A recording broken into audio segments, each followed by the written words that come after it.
Historic project is the Grand Council Chamber of the Doge's Palace in Venice.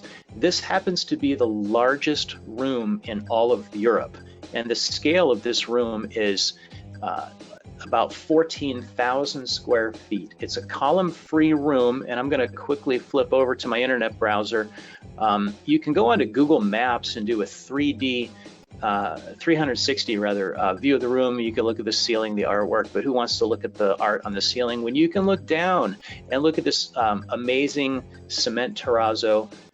What you don't see in this particular example is divider strips, and you also don't see control joints. So we're not advising you to design floors without divider strips or control joints, but don't ask me why there are no cracks in this floor, or maybe they have cracked and has been repaired. But this, I think, is one of the really cool examples.